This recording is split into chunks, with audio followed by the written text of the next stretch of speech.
been another roof collapse in Elliott Lake, this time at the Lester B. Pearson Civic Center. At least 3 people who were inside were not injured when the debris fell onto the seating area around 6:30 last evening.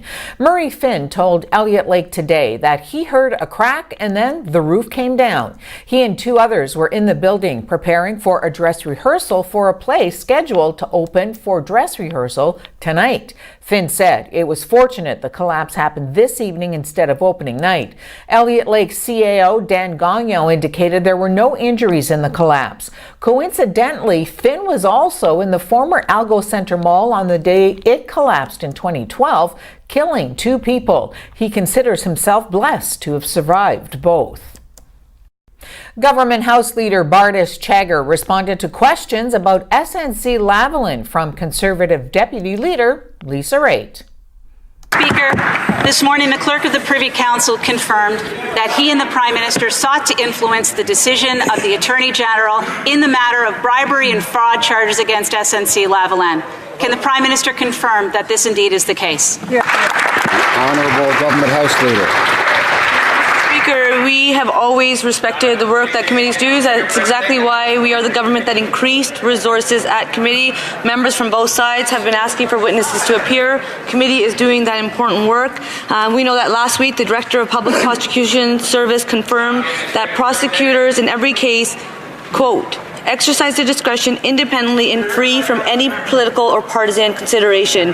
Today, the Clerk of the Privy Council also confirmed, quote, at every opportunity, verbally and in writing, in December, the Prime Minister made it clear that this was a decision for the Minister.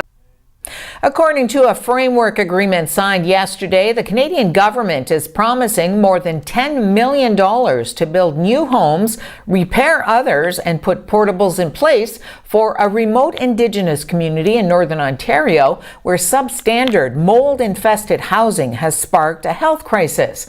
The interim deal signed in Thunder Bay by Indigenous Services Minister Seamus O'Regan and local First Nations leaders will be followed by a memorandum of agreement to be signed in 2 weeks in Cat Lake First Nation itself. According to the framework deal, Ottawa will provide $3.5 million for 50 new homes, $1.5 million to demolish dilapidated structures and prepare the lots, and $2.1 million to repair and renovate 21 houses.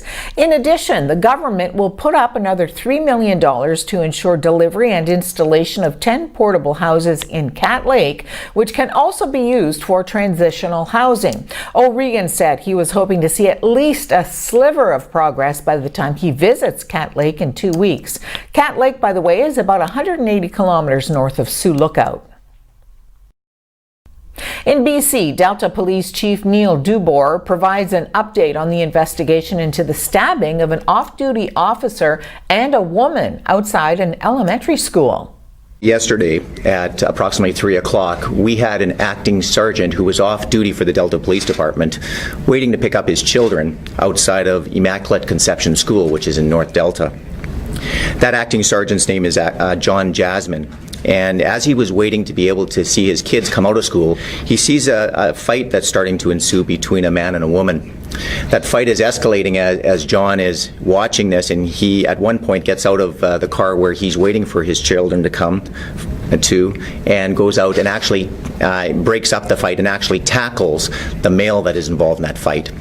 During the tackle and during the holding down of that particular male, Acting Sergeant Jasmine gets stabbed several times, and in addition, the female is stabbed several times. The 4th annual Sioux College Fit-a-thon was a hit once again last night. Students, professors, and community members joined together to get their sweat on. This year's event saw 50% of funds raised going straight back into the community with a donation to the Twinkie Foundation. On TV spoke with Lisa Madra and Heidi Morgan, a professor and second-year student of the Fitness and Health Promotions program, respectively. Okay, Fit-a-thon 2019, are you ready? We are here today to celebrate our 4th annual Fit-a-thon. Our students every year in the Fitness and Health Promotion program put on this amazing event to support a local charity, but to also gain some experience in the fitness industry for what they practice all year long for. And we also get the community involved in a really great fitness event. Tonight we will be featuring a box fit style class, a dance fit style class, a Tabata, and a circuit.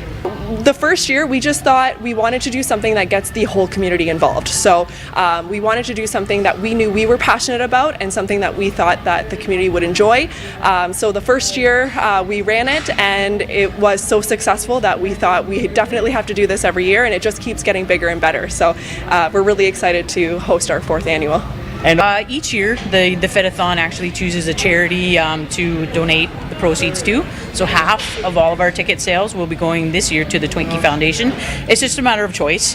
And so last year was a mental health theme and the Project Semicolon. And this year we decided on the Twinkie Foundation. There's so many families in Sault Ste. Marie that need assistance. So the foundation helps provide financial assistance to children and their families who have to travel out of town for medical procedures.